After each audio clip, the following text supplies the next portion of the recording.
none of the symptoms I were having were dangerous or abnormal, but that didn't matter. They Yeah. were not normal in my life. In your body, And yeah. the emotional impact of that experience was so heavy. And I just thought back on all of the patients who had said to me, I'm feeling really nauseous. And I'd say, okay, well, that's normal. Let's talk about some medication. But I didn't realize where they were from an emotional perspective. That was the first realization, was that, oh my goodness, this is so much more than just symptoms and, your weight and your blood pressure. There's so much more to pregnancy. Sure. And then I went through postpartum and then the lid was really blown off. We're not adequately addressing the anxieties and the worries and the emotional journey of pregnancy. And then we aren't preparing people for what postpartum is really like, for taking care of a newborn. And we certainly aren't supporting people through it. Hi, I'm Kelly Namiro. Welcome to the Balancing Chaos podcast, a lifestyle podcast where we'll talk about wellness, motherhood, and some really exciting things in between. My goal is to help you develop a lifestyle that promotes health, wholeness, and success. Through my conversations with our experts and guests, I hope to inspire you to live a beautiful, full, and joyful life as you navigate balancing the chaos.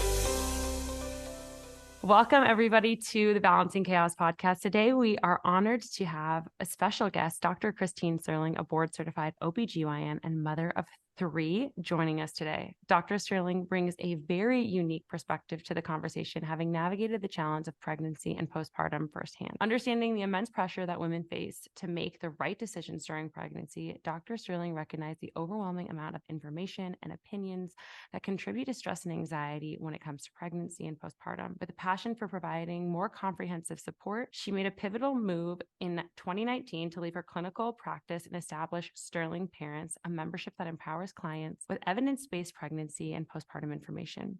Dr. Sterling's mission is clear: to offer a space where expectant and new mothers can find the support that they need, enabling them to focus on nourishing themselves and their babies without the weight of constant uncertainty. So without further ado, Dr. Christine Sterling, welcome to the show. Thank you so much for having me. Thanks for being here. I'm super excited. Like I said, my husband and I are trying to grow our family, so this couldn't be better timing. I love this topic of conversation, and I know so many of our listeners and audience members are also in that same place in their life. So why don't we do this first before we jump into like all of the myriad of questions I have for you today? So you were a board certified OBGYN.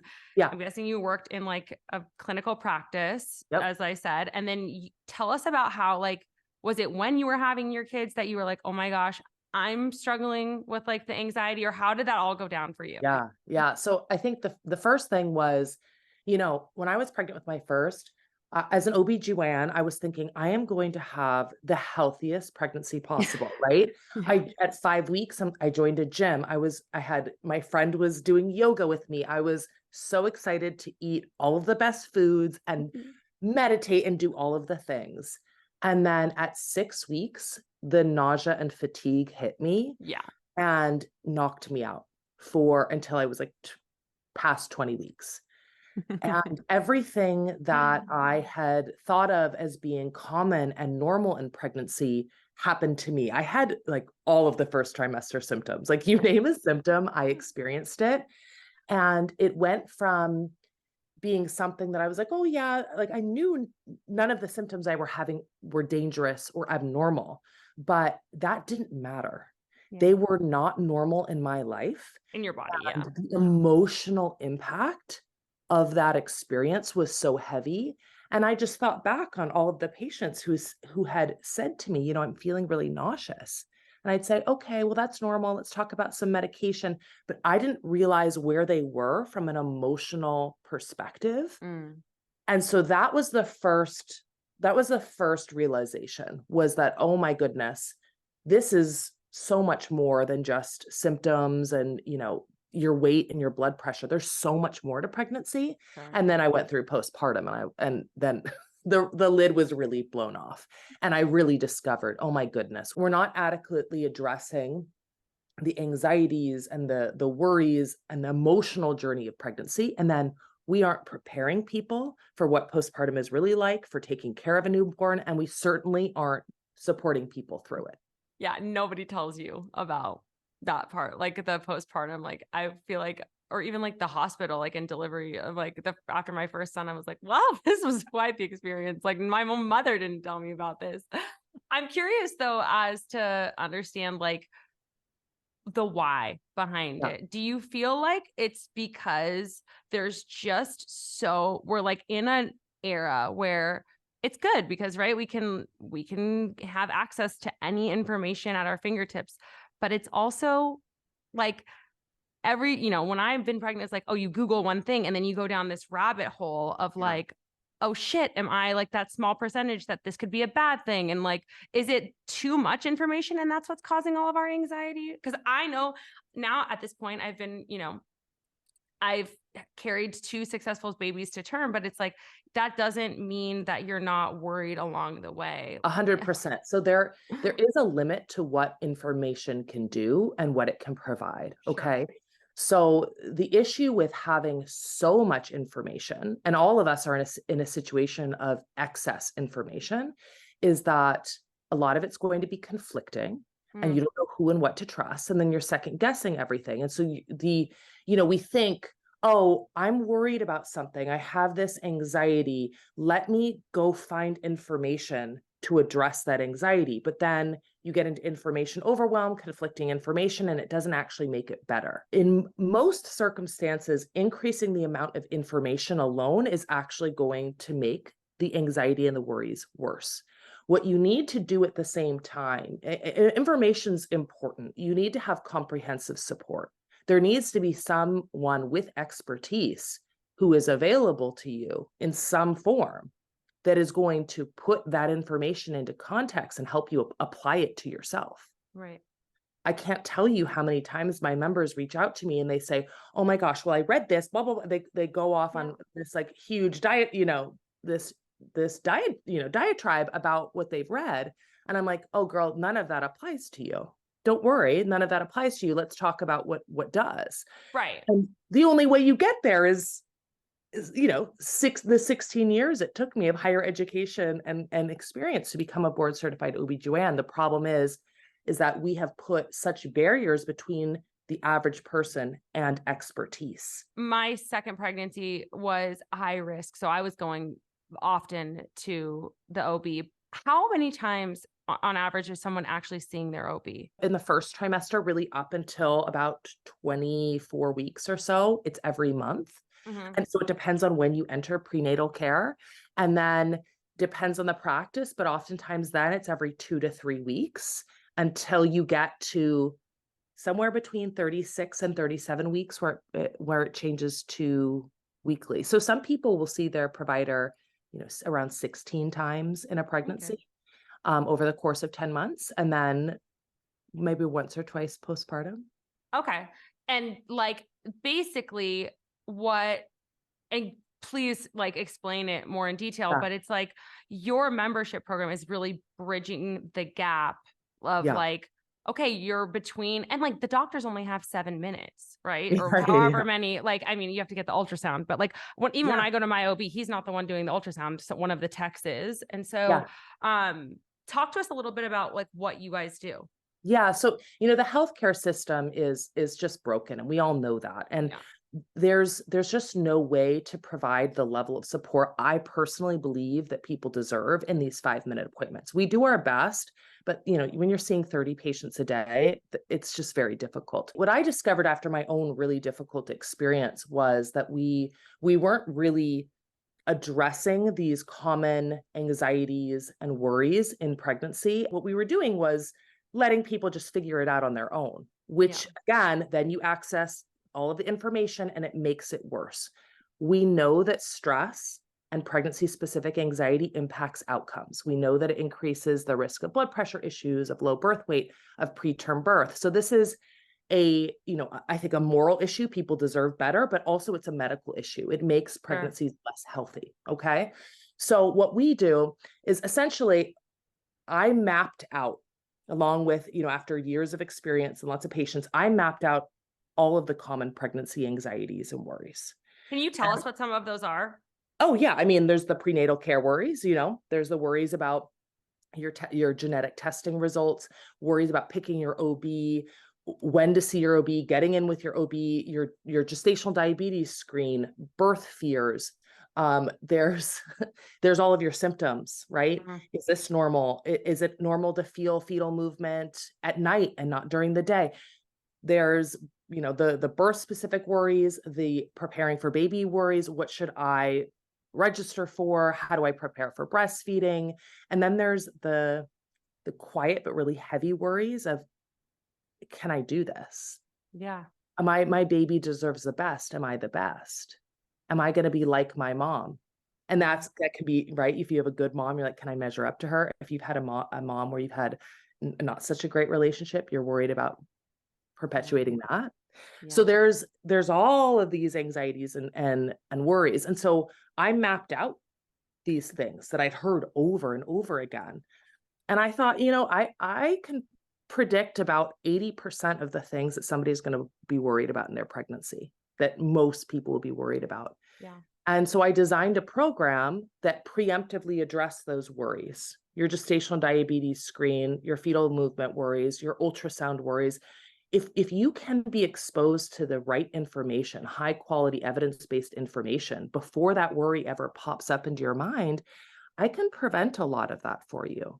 So that's just part of what we do. And then obviously we have a resource library to answer questions that you can't necessarily anticipate, and then access to myself. So you can just send me a message. I love that. That's incredible, because I like I said, I think that like no matter how many times you go through it, you're still worried for, Yeah. whatever reasons, because symptoms are different and things are different You're in each comparing it to your pregnancy. last pregnancy. You're like, wait, this didn't happen last time. Yeah. Exactly. So I want to go into some of those specific things in Yeah. just a second. But before we do, you kind of touched on this, and I would love for you to elaborate. Like, when it comes to like potential physical issues or Yeah. complications that might happen, can this anxiety or worry contribute to like any potential negative outcomes in pregnancies?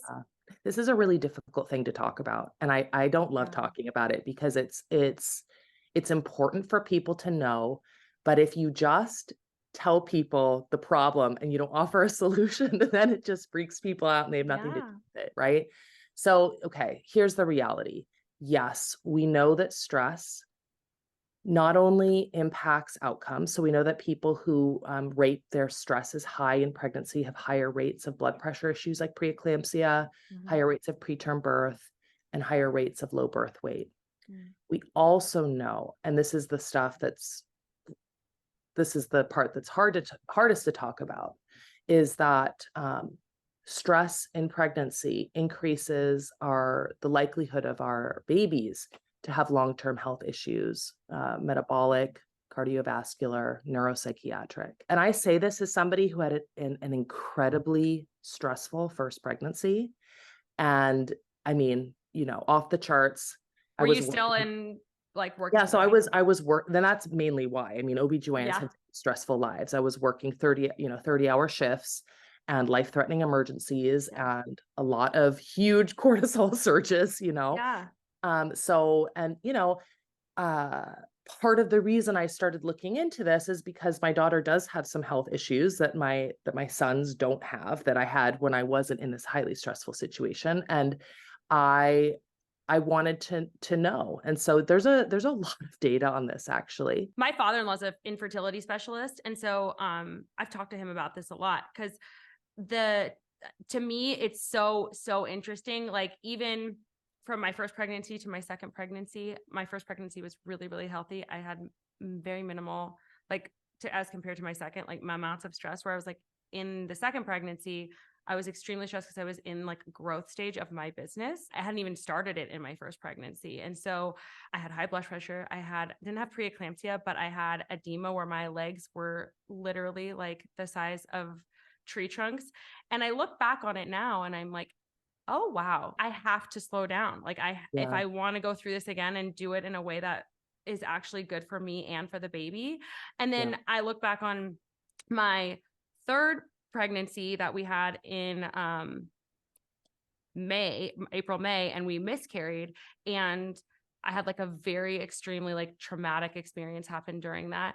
And, you know, I think like every mother does, you question yourself. You're like, was that my fault? Did I do that? But there was a blood clot. And so like a part of me knows that blood clots, you know, also linked to blood pressure. And so I think that there, like you said, there's evidence to suggest that like all of this stuff is interconnected. And I think that stress plays a role, not just in pregnancy, but in our overall health, so much more than any of us could ever have ever even thought. We all are so focused on diet, which we should be, but like, stress is huge. And the reality is that a lot of the stress we experience in our lives, it's not our fault. We don't ask to, lose your job or a natural disaster or to be the subject of racism or anti-Semitism. None of us ask for this stuff. It comes, right? And so it's about, preventing the stress that we can, and also giving ourselves some grace for the inevitable stress that is just a part of life. There's no such thing as a stress-free pregnancy.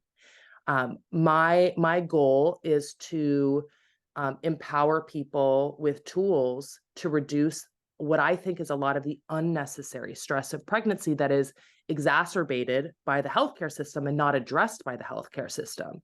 Understanding that it is not any individual's fault that they're experiencing this stress. This should be addressed not by you as an individual, but by the system that should be taking care of you.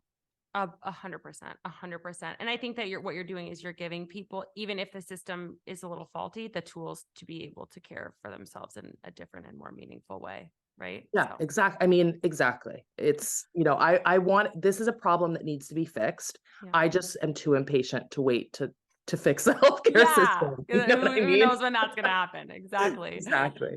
So with all of that being said, I kind of want to take this on like a timeline, if that's okay with you, and go through some of these things from even like pre-conception all the way through postpartum, and talk about some of those different pain points and what people should know about those things. So starting with preconception, I've seen you talk about actually two really interesting topics on your page. One was the idea of being 35 plus and trying to conceive and the anxiety around that. And then the other is like, when should I, because I think a lot of women, I mean, we know now 1 in 5, 1 in 6 couples is dealing with infertility. When should I seek reproductive assistance if things aren't happening? And so can you go through those a little bit? Of course. Yeah. So let's address the first question, because I think that's really important for people to know. Yeah. If you are under 35 and you have no medical issues, you don't have any diagnosis that is associated with an increased risk of infertility. And if you don't know if your medical diagnosis is associated with infertility, ask your provider. Doctor, right? Ask your provider. So if you're under 35, no medical issues, we give you a year to try to conceive on your own before we recommend that you see an infertility specialist or start a workup. My recommendation is to, around the 9-10 month mark, is to go ahead and make that appointment. Just one, it can take time to get in to see a provider. Yes. And two, it takes a huge amount of pressure off that decision, because when you come up against that year, it's emotional to have to then say, okay, it didn't work. Now we have to make the phone call. So make the phone call when there's still hope that you could get pregnant in the next few months, and take that weight off your shoulders. The appointment is made. I will tell you, I have given this advice a lot, and this is purely anecdotal. Yeah. But I have seen some wonderful results from people just making the appointment and taking that off their plate. So that's for people who are under 35. If you are over 35, 6 months is the longest that we give it. And I typically tell people around that 4-month mark, go ahead, make that appointment and get scheduled. Now, if you are, some people would argue that in the 40 plus group, that you should, maybe try for a month or two and then go straight to an infertility specialist or to do a workup, just because the clock just starts, it does start accelerating at that point. And so sometimes a few months can make a big difference. So explain that to people a little bit. Is that there, and I know the answer to this, but I want our listeners to hear, is it that as you age, you're running out of eggs? Is it that you give us a Yeah, bit more? yeah. So it's not necessarily that you're running out of eggs, but the quality of the eggs is unfortunately declining. So the quality of the genetic material inside the egg, the DNA, is really critical. And that's why we see an increased risk of chromosomal abnormalities and genetic abnormalities as people get older, because the DNA itself gets damaged. And that's not just in your eggs, that's your whole body. That's Right. one of the reasons we age, right? Our DNA, our cells is breaking down. So yeah, it's you can still be ovulating regularly, but if the egg quality isn't high enough, then that egg, it may even get fertilized, but it has to undergo cell division and the DNA has to replicate in order to grow. And so if there's enough DNA errors where that's not able to happen, then it may even be being fertilized, but it's not getting big enough where it can implant, or it implants, but it has DNA errors in it. And so it's not able to thrive. So yeah. Okay. That's really, really helpful. So then we get into the first trimester, right? Where everybody, you get the positive test, you're super excited. And then I know for me, like, especially somebody who's already like undergone a miscarriage, I feel like then all of the worries like slide back in and you're like, oh, great. Like, is this going to happen again? Like, I think I've heard so many people say, and I don't know if they're old wives' tales or if it's real, but it's like the anxiety of like, oh, I do have a ton of symptoms. This must be a good thing. Like I feel sick, or like I don't have a lot of symptoms. Like this is a good thing because I actually feel good. So can you navigate that piece of the puzzle for us? So let's talk about that positive pregnancy test. So the reality is, sometimes you feel excited, but sometimes you do not feel excited. I saw you something you posted about that too. That's hilarious. That's true, because like I'm just coming from the perspective of like growing my family, but there's plenty of people out there who are like, no. And I mean, there's that when it's an unplanned pregnancy, it can be a not like a really not excited, and sometimes even if I have had that experience, even when I was trying to get pregnant, and that positive pregnancy test is like a gut punch because I know how difficult pregnancy is. Yeah. Or if you've had a loss, you're like, well, I've been excited before, and that ended up in all of that grief and pain. Right. So the first thing is that we expect to be excited, and then it's this huge mixed bag of emotions. And if a lot of people will then feel really guilty, like there's something wrong with me. Why am I not excited? This is good news. But they're feeling afraid of what their symptoms are going to be. If you've had hyperemesis or some other pregnancy complication, you're just like, oh my gosh, I'm headed into like a year of sharing my body with another human. And then you're breastfeeding and like, it's not yours for like a long time. A long time.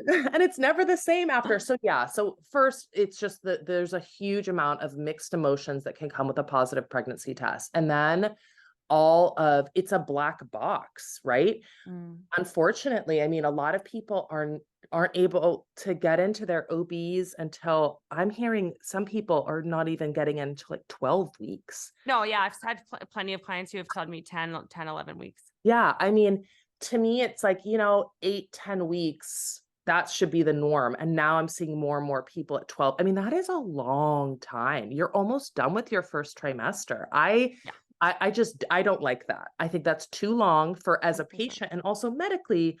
I mean, there's certain things that we like to figure out sooner rather than later, So yeah, I mean, the fear of that first ultrasound appointment, even if you haven't had a miscarriage, somebody who has had one, you've seen it on social media. And so you're afraid. And if you have that lived experience in your body that is being triggered every time you think of those appointments. Right. So it's an incredibly heavy experience. And then you have the rest of the world just either doesn't know you're pregnant, is treating you like everything's fine, and you have this huge thing on your, on your mental load, or they're like, aren't you so excited? And you're like, kind of, maybe not. Yeah. 100%. So within like the membership, are you helping people to navigate what these emotions are? Because I feel like even like, I'm somebody who's done a lot of like personal growth work, but I can tell you like back with my first pregnancy, like there is no way that I could name like what you were just saying, like guilt, fear, Yeah. like excitement. Like I would have just been like, Yeah, 100%. So the way that the membership is designed is that there's a course that unlocks as you go. So some of these things that are pretty universal, very common experiences, like the emotions that come with that positive pregnancy test, Yeah. the fear of loss, the worries about miscarriage, wanting to know what the numbers are, those things are addressed preemptively in the membership. So you put in your due date and then like the video pops up and you watch it. And it's just, it's just about validating experience. I'm not necessarily going to solve the fact that you have all these mixed emotions because you're a human being and you deserve to feel all of those emotions. It's about destigmatizing them. Yeah. And calling attention to when do you actually need more support? Right. Because not all anxiety is just like, oh, you're just anxious, don't worry about it. Sometimes we need more support. Right. You need to actually know when to worry about it and when it's not. So can you give some stats on like what the rates of miscarriage and things like that are in that first trimester window? That's a great question. So in general, we think that about 1 in 4 to 1 in 3 pregnancies will end in miscarriage. Wow. Okay. So that is all pregnancies. So that's including chemical pregnancies, like you had a positive pregnancy test, you got your period. I put that in quotation marks because it's actually a very early miscarriage, but it's essentially it feels and looks like your period. You got your period and then your pregnancy test is negative. That includes all of that all the way, to you had a miscarriage at 12 weeks, right? So there's that. Once you have an ultrasound with a heartbeat, then your risk drops to less than 10%. Okay. So it is decreased, but 5%, 6%, that's still a lot of people. Okay. Because that's 5 out of every 100. And we're having millions of pregnancies in the United States and over the world. So still a lot of people. But then when you get into the second trimester, then we're talking about less than 1%. Okay. Beautiful. Okay. So I feel like that will really calm a lot of people's nerves in that, like, okay, I got a heartbeat. Like even though, like you said, it's still like a number that we're not messing around with. I can still say like, okay, 5%, like I can breathe through that. And it's not the same as a 1 in 3 25% or 30% risk. It's not the same. Yeah. Right. Okay. So then we move into the genetic testing, which a lot of people, I don't think I even knew as like a healthcare professional, like going into that the first time, what that all included and like what that could mean for me and my baby. So can you give a rundown of what that is? And like, should everyone be doing it? Is this optional? What does that look like? Yeah, that's a wonderful question. So there's different ways to screen for genetic abnormalities in pregnancy. And we're talking about with baby. So there is the kind of the old way of screening. We would draw your blood. We would look at different, what we call analytes, and use those different levels to tell us about a risk of baby having a trisomy like Down syndrome. Okay. What has developed in the last decade or so is something called cell-free DNA or non-invasive prenatal testing, where we actually get fragments of the fetal DNA from your bloodstream and then can run tests on it. Wow. It's amazing. So that's that's the blood test that will tell you gender as well. Not rather biological sex. Will tell you biological sex. So that is non-invasive prenatal testing, also known as cell-free DNA. And that also looks for trisomy 21, 13, and 18. It's a very good test. It's still a screening test. So you can still get a positive result and have diagnostic testing, which we typically do something like an amniocentesis, where we actually go in with a small needle, take out some fluid, and actually test baby cells. You can still have a positive on the screening test, on the NIPT test, and end up having a negative result, Okay. meaning normal result on the diagnostic testing.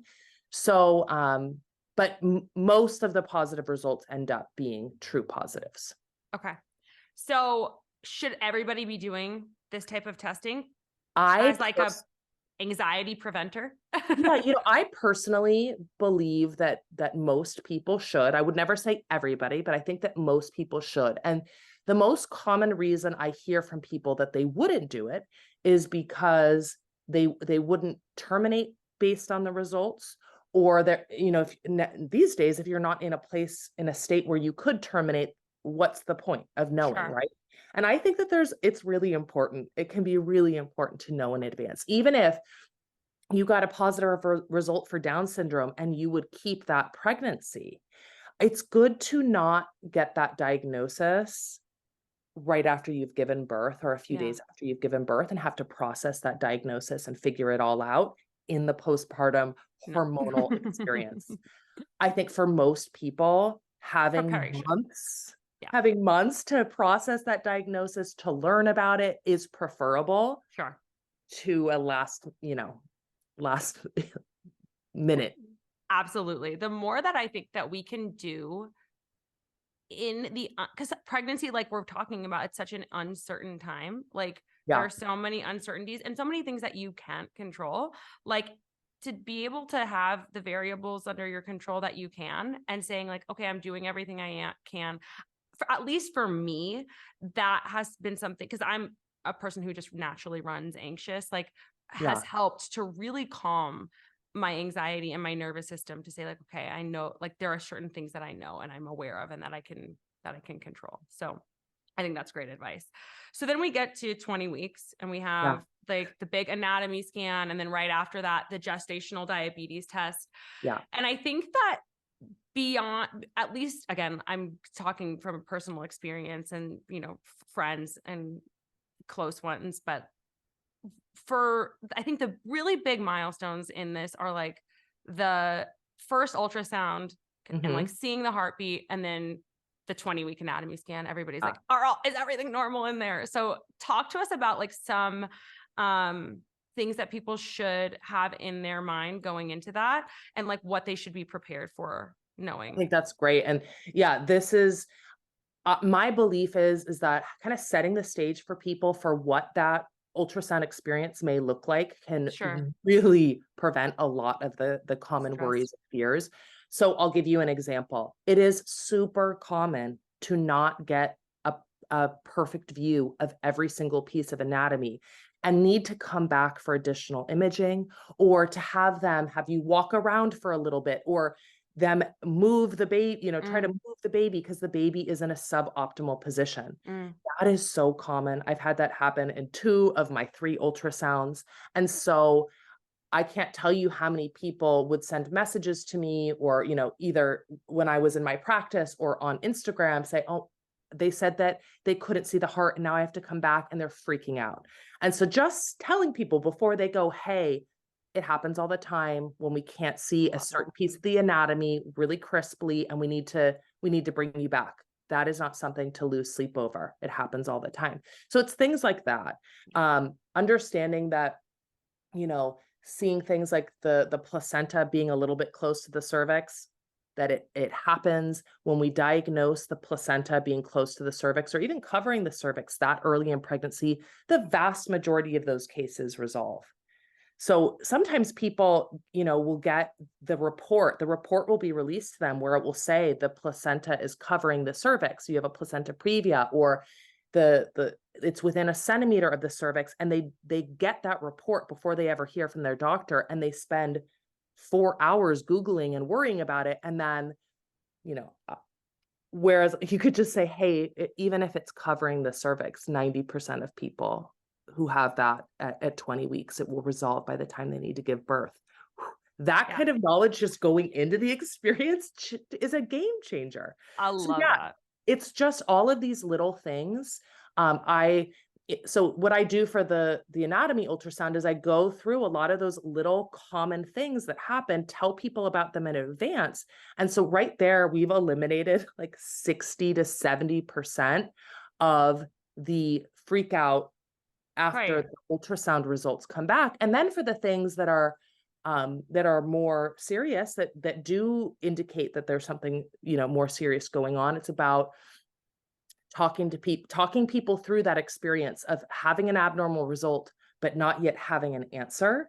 Mm, And that is a really difficult experience in as a parent when yeah. when you think there's something wrong with your child, but you don't know exactly what it is. And it's the same thing with an ultrasound. So I walk them through that experience. I think that that's so helpful. I know a particular like friend of mine and also client who was pregnant this past year, and she went to her provider at the 20-week scan and like was basically like told that like, she needed to come back, but like not given any information as to Yeah. why. And her personality type is not to push and not to ask more Yeah. questions, which I don't want to pigeonhole us as women, but I think a lot of us can tend to do that because a lot of us are I'm the same pleasers. way, and I'm a doctor. And so in those circumstances, is there any sort of advice that you might give to somebody or is it like should I have my questions written down before, or should I Yeah. bring my partner with me to ask the questions? I know some people don't have a partner. So what would you Yeah. say about that? Yeah. So first of all, I think that we need to take the pressure off of ourselves in the moment with our physician. You're going to think of questions when you leave. That is going to Yeah. happen. We're human. Yes, having somebody else with you, whether it's your partner or a friend or your mom, so having somebody else with you can be helpful, because especially if we're getting difficult news or a complex diagnosis, oftentimes you don't hear anything that the provider says once you get that diagnosis. And so having somebody else who can potentially listen and take notes can be helpful. But I would say is that getting comfortable telling a provider that you don't understand. Yes. I'm not quite understanding what that means. Can you explain that a little bit more? I'm feeling really nervous about X, Y, and Z. Can you tell me more about that? Just letting them know, because you have to understand as a provider, we are speaking a different language than you. Our brain is thinking in a different language and trying to translate our medical Right. knowledge, our medical terms into terms that you understand. And some of us are better than others at doing that. And even those of us who are pretty good at not using medical jargon make mistakes, don't realize that a term we're using is not something the person understands. And I feel like we have this idea, and it's something that I have as well, where we think that we need to like perform for our providers and we have to know the answers, and we don't Yes. want to look stupid. And your provider is not going to think you are stupid if you don't know these things. They don't necessarily know that you wouldn't know that. Right. So it's about just saying, I don't really understand. Can you explain that one more time? Is there I don't understand that term. What is that? When my daughter has an autoimmune condition, the pediatrician, who did not know that my husband and I are physician, walked in and she said, "Oh yeah, so she has JIA." And You're we like, were like, what? JIA. And both of us were like, okay, I think I know what that is, but Yeah. you know what I mean? Like to her, it's just like, that's the term she uses for it. So yeah. No matter if you're pregnant or not, or trying to get pregnant or whatever, Oh, like totally. I think we all have to do it because that's the only way, like, and it requires you to be more vulnerable. But at the same point, it's like, that's how you're going to get what you want. You're going to get the answers that you want if you are willing to ask the question. So I think that that's great. So then we get to the gestational diabetes test. Now, this is something personally that I, in both my pregnancies, turned down in exchange for like every time I went in the office from that point on, they would prick my finger and do a blood sugar test. And so I was willing to do that. I know some people wouldn't be because they don't like blood or they don't like needles, or whatever. But that to me was the exchange, because I didn't want to drink that glucose drink. But talk to us a little bit about what this looks for and who's at the biggest risk for gestational diabetes. Is it somebody who has maybe pre-diabetes and doesn't know it before, or insulin resistance, or what does that look like? Yeah, I mean, a family history of diabetes is going to be a big one. Mm-hmm. The interesting thing is that, it's not just about you and your family. It's also about your partner and their family. It's about your partner's age. We know that older fathers are, especially 45 plus, they're more likely to have babies who have gestational diabetes, even if, Really? That's so fascinating. I didn't know that. Yeah. So there's the thing is that gestational diabetes is asymptomatic, meaning people don't have symptoms of it. Most people feel totally fine. And there's a lot of people who have no risk factors for it. So it's one of those things that it's not your fault. People think that, oh, well, I exercise and I eat well and I don't eat a lot of sugar, so why would I ever get gestational diabetes? And it's like, girl, it's your placenta. It's not you, it's your placenta. Yeah. The placenta is really the culprit, and there's we don't even fully understand why some people who have so many risk factors, right? They have all of these risk factors, family history of diabetes, all of this, no gestational diabetes, and then somebody walks in, 0 risk factors, and they have it. So it's a very complex, it's a spectrum. Okay. So all of us experience an increase in what we call insulin resistance in pregnancy, meaning insulin is the hormone that our body releases to tell us, hey, you need to bring the sugar into your cells so it can act as an energy source. And so all pregnant people require more insulin to get the same amount of sugar into their body as they go through into their cells as they go through pregnancy. So there's a tipping point where we say, okay, these are the people we're going to diagnose as having gestational diabetes, and these are the people we're not going to diagnose. So for some people, we do the finger sticks. People who cannot tolerate the glucose drink, we'll do the finger sticks. The interesting thing is that based on we don't have a great cutoff for, well, how do you, if somebody has some abnormal values on the finger sticks, but some of them are normal, what's the line? Where do you decide to diagnose gestational diabetes there? So we actually tend to overdiagnose gestational diabetes using the finger sticks. We diagnose more people that way, than we would if they did the glucose drink. So when you decide to do, we typically have people do like a week or 2 weeks of the finger sticks. And for some people, it is 100% medically necessary that they do that. Like people who've had gastric bypass really shouldn't be drinking the glucose drink. Just know that if you are choosing to do the finger sticks, that is a method, but we may be more likely to diagnose you with gestational diabetes. And then you do the diet and the stress and the checking for the rest of your pregnancy, potentially an induction, and maybe it's not going to improve your outcomes. So what is the percentage of people who have and I mean, I know what you're just saying about like potentially, there's overdiagnosis with the finger sticks, but just generally with that people who have gestational diabetes. Depends on the population that you look at, but it's somewhere around 14%. Oh, but that's it's a pretty big number. Yeah, it's again, it depends on if you're looking just at the United States, if you're looking globally, what part of the United States you're looking at. So when we look at the studies, there's a huge range of the reported percentage of incidence of gestational diabetes, because it depends on what's the study population that they're looking at. So 14% is kind of a good estimate. Okay. That's helpful. Okay. So then what other milestone am I missing before we get to having the baby? Is there anything? I think that fetal movement is one of the biggest areas of concern.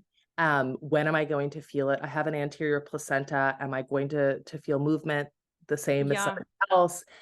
The type of movement, hiccups. Is there such thing as too much movement?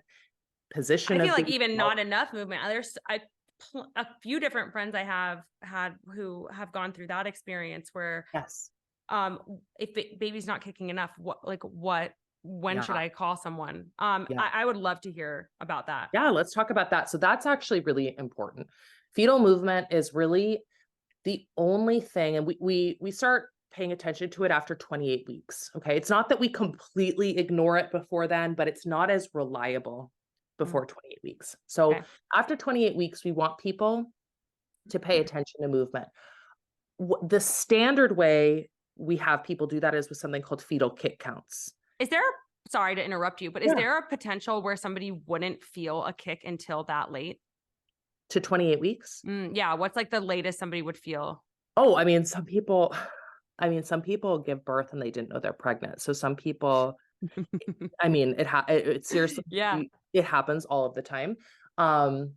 Yeah, intestinal movement and kicks can feel very similar. That's why people after pregnancy will talk about phantom kicks. Yeah. And that's not completely in your head. You're just feeling your intestinal movement. And sometimes intestinal movement and fetal kicks can feel very similar. So yeah, some people do not feel a lot of movement at all. It happens if you have an anterior placenta, etc.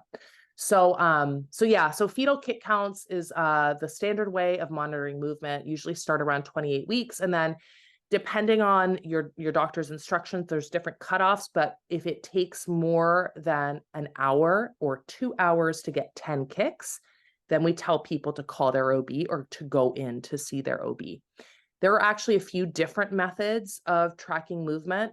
And one of the, we have a video all about that's just dedicated to talking about fetal movement, what the normal patterns are, what it feels like, when to be worried. And we talk about the 3 different methods of monitoring movement, because for some people, fetal kick counts just increases their anxiety. It does not, they do not like it. Yeah. And so there's the general awareness method, where you just kind of pay attention at certain times of the day to what the movement feels like, how frequent it is. And then if something feels off, even if it's meeting your 10 kicks, you contact your provider. So there's different ways to go about it. Hiccups are normal. That's one of the most common questions. Don't Google it, because it's just going to freak you out. There's such bad information on Google about fetal hiccups. We expect newborns hiccup all the time. Right. We expect babies to hiccup in utero. Yeah, I love that. I think my second one was hiccuping every day. So yeah. All 3 of my kids have hiccuped, and for sometimes for like 5-10 minutes, and you're like, kiddo, is this gonna end? Yes. Hi, I'm Kelly Namiro, your host, certified holistic hormone coach, and Pilates instructor for the WBK method. You can consider me your guide in helping you to curate the best version of yourself from the inside out, from feeling physically better by optimizing your health and hormones, to feeling mentally and emotionally better by creating a more deep and grounded connection with yourself. That's why I created the Break Free from Self-Sabotage and Create Consistency 30-day program. In this program, I will work with you as a group to help you align with your values, understand your personal roadblocks that have held you back in the past, and create an empowered path forward by releasing perfectionism, fear of failure, busyness, and other forms of self-sabotage, so that you can create consistency with the habits that are going to help you balance your hormones in a holistic way, so that you can lose weight, have more energy, maintain a balanced mood, and achieve the results that you've been wanting. This year, it's time to make yourself proud, to follow through, to build that confidence by creating self-trust. If you're ready to experience more peace, presence, energy, comfort, and confidence in your body and mind, I would love to support you in doing that. This program includes group coaching calls led by me, where you'll also have time to ask questions for individualized support, a 30-day calendar of recipes, workouts, and guided meditations to help you lower cortisol, balance blood sugar, and build lean muscle to boost metabolism, and weekly workshops where we will work through the calendar together and get that community support that motivates us. To learn more about this, head to the link in the show notes or to wellnessbykelly.com and learn more about Break Free and Create Consistency. What do you want our listeners to know about the postpartum phase? Like let's say this is, Jane's first pregnancy. She's never given birth before. She's never had a baby before. What do we want her to know going into this period? Oh gosh, so much. I think first and foremost, this idea that you are going to, with zero preparation and zero support, that you're just going to instinctively know how to take care of a baby and understand their cries and understand how to breastfeed, that is a ridiculous tall order. And I think it just goes down to this, we want to believe that the motherhood is just this completely instinctual thing that just kicks in the second you give birth. And I think that does such a disservice, because we have to learn how to do this. Breastfeeding is a skill. And unfortunately, breastfeeding each baby is different and has its own challenges. So I had the most difficult breastfeeding experience. It's the hardest thing I've ever done. It was harder than you and me school both, girl. residency. It was, it Horrible. is literally to this day, the hardest thing I have ever done in my life. I've done a lot of hard things. That was the hardest. And then I had my second, and he was a breeze to breastfeed.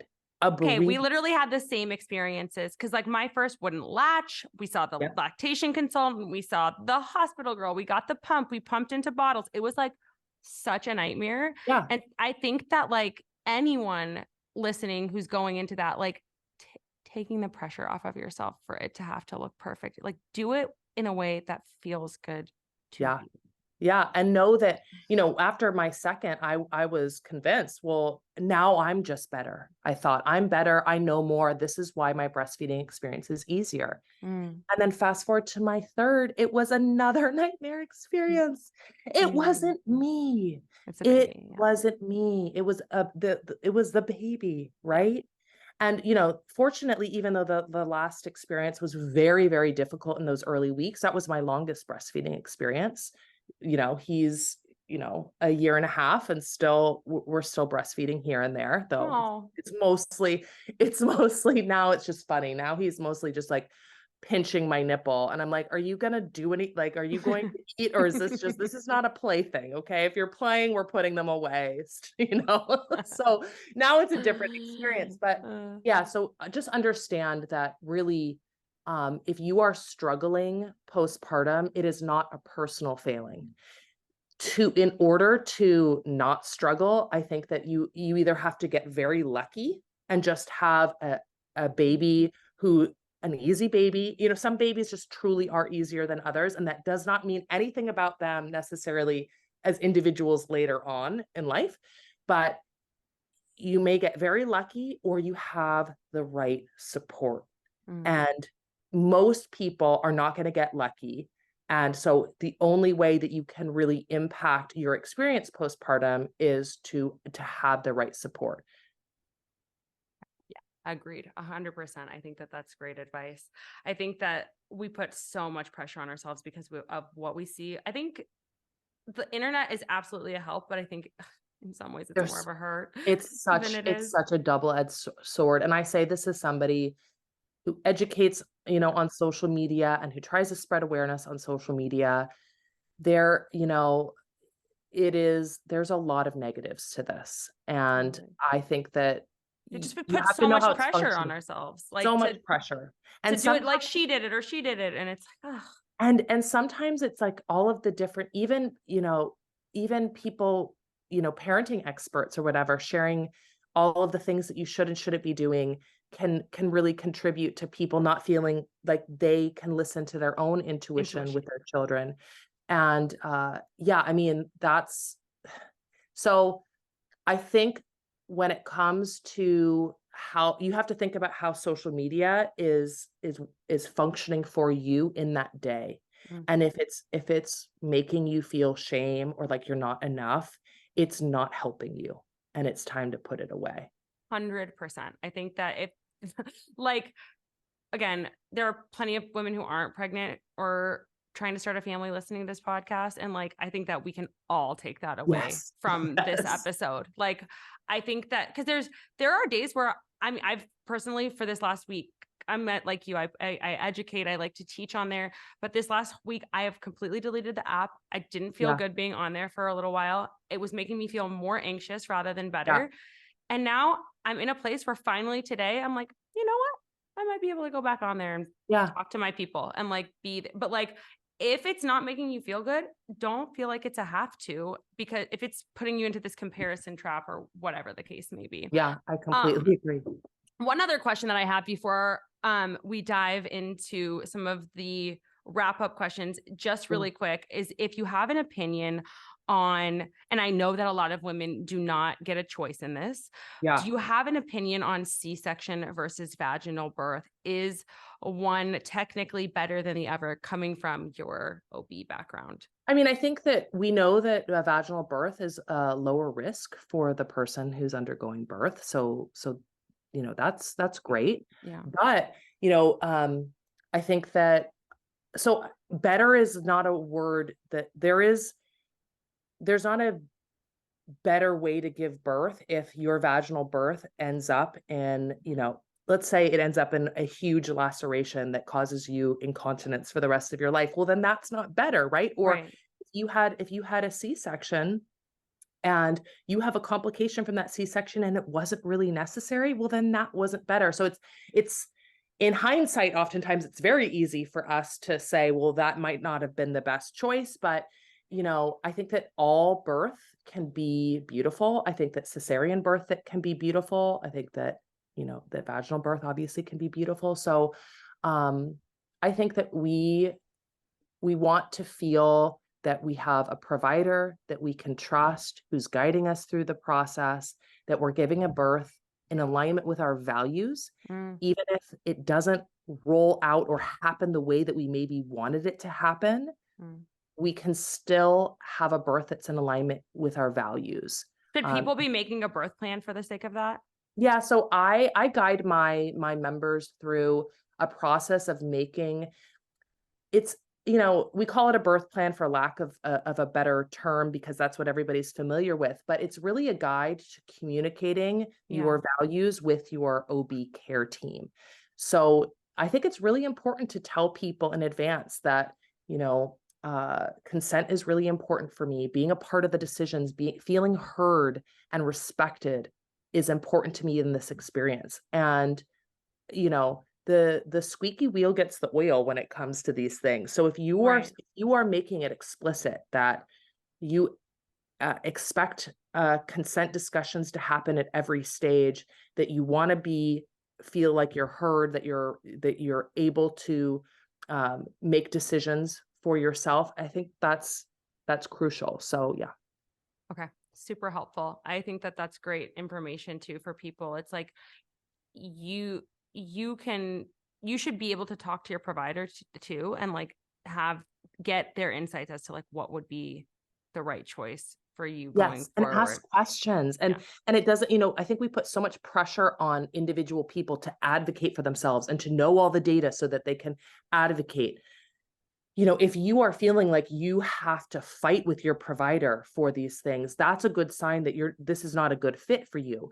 What you should be able to say to your provider is, I don't understand that recommendation. Can you explain it more to me? Yeah. That recommendation is making me fearful because of X, Y, and Z.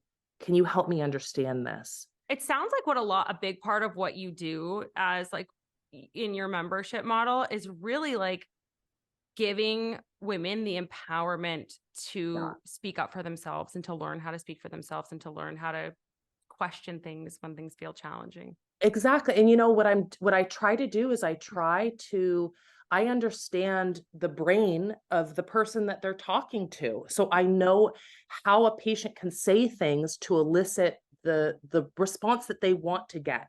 Mm. And the response you want to appeal to that helper in every provider, Yeah. almost every Yeah. provider, OB or midwife, there's a helper there. Yeah. And there are ways that you can ask questions and communicate with them that really calls out that helper in them.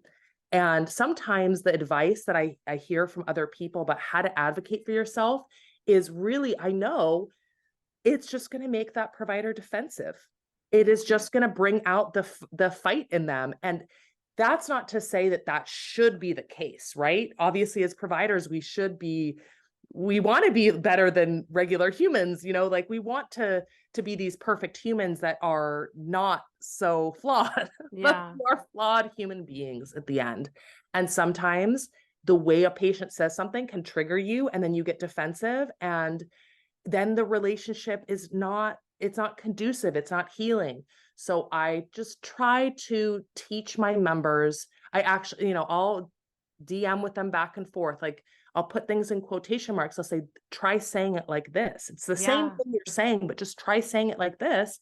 And it works. Yeah. See if you can elicit a different response and like a more calm response. That way you're communicating in an effective way. I think that's beautiful. Exactly. Yeah. So you're a mom of 3. Yeah. And you have this amazing membership and run your incredible Instagram. How do you have time to balance it all? But my podcast is Balancing Chaos. So how do you balance the chaos? Yeah. Yeah. So I have an incredible team. And that includes, the people who work for Sterling Parents. I just have the most dedicated. I have 3 people who work on Sterling Parents with me, including, and in addition to our experts, we have a pediatrician who helps us and a Oh, lactation wow. who helps us. So they're moms too that have been through it, and they just work so hard on this because Yeah. it matters to them, and they're very mission driven. So I have an incredible team. And then I have an incredible partner who's a 50-50 partner who, he's got a shift that starts in 30 minutes and he's wrangling these 3 kids while I finish this podcast, and he's doing that. And then I have wonderful childcare. I have my kids go to a great school. They're in a Jewish school with our community, and just like we're surrounded by our community. It's wonderful. And we have a nanny who is like a member of the family, and I don't know what we would do. I need a lot of people to make this happen. So it's not me. And I am, at the end of the day, freaking exhausted. And I have so, I'm so lucky. I have so many resources, and yeah. I love that. I think that we've heard so many different pieces of advice, but never, I don't think, have we heard creating a good support system. And I think that there's so many people again, I don't want to dog on social media so much, but that, pretend to do it all by themselves. You need people, you need hands. I mean, with 3 kids, you need people with hands. So all the deep breathing and meditation is that's one thing, but I need human beings. You need boots on the ground. Yeah, I need boots on the ground, 100%. Yeah. I love it. So as we conclude our conversation, any last pieces of advice that you might have for expectant mothers out there, and how they, should navigate the stressful journey of pregnancy in this society that's really filled with so many expectations and opinions? So I think in the best of circumstances that our children are our soulmates, and that your journey to becoming a parent is exactly what you needed to become the parent that child needs. And so I'm just going with grace with and giving yourself grace with the difficulties and the challenges that come with this reproductive journey, and just know that this being is your soulmate. Just like we think of soulmates in terms of our life partners, I think our kids are just as much our soulmates. And so leaning into, I am not a perfect mom in all of the ways. I have certain strengths, and I really lean into those strengths, because I believe if these children are my soulmates and they were given to me, then me leaning into my strengths is honoring that connection to them. So I do my best with my strengths, and I get help for the things that I'm not as good at. Right. Totally. I love that. I think that that's beautiful advice. So with all of that said, Dr. Christine Sterling, where can everybody find you? Where can they sign up for your membership? Give us all the details, and I will also link them in the show notes. So you can find me on Instagram and TikTok at Dr. Sterling OBGYN. And then my membership is sterlingparents.com. Thank you so much for being here today. This was so insightful. I loved every minute, and just busting some of the myths and giving people the true facts. I really do feel like it's so helpful in helping to manage some of their stress. So thank you for your time. Yeah, thank you for having me. I really hope that you enjoyed that episode. You can follow me on Instagram at Wellness by Kelly, or head over to our website, wellnessbykelly.com. Sign up now for the Wellness by Kelly 7-day free trial on our app, or head over to our course and now get 20% off the course or 10% off of the membership with the code Balancing Chaos, all one word, BALANCINGCHAOS. In our course, you'll get access to an emailed lab review plus protocols built out to help you heal with whatever hormonal imbalance you're struggling with. With our membership, you'll receive a library of content with our app with low impact workouts, blood sugar balancing recipes, and mindfulness meditations, all designed to help you balance your hormones and help you feel like you are living your most beautiful, joyful, and vital life. If you like the show, please leave a rating and review. That is the best way to help the show grow and get to more listeners. We hope you enjoyed, and I will see you next week.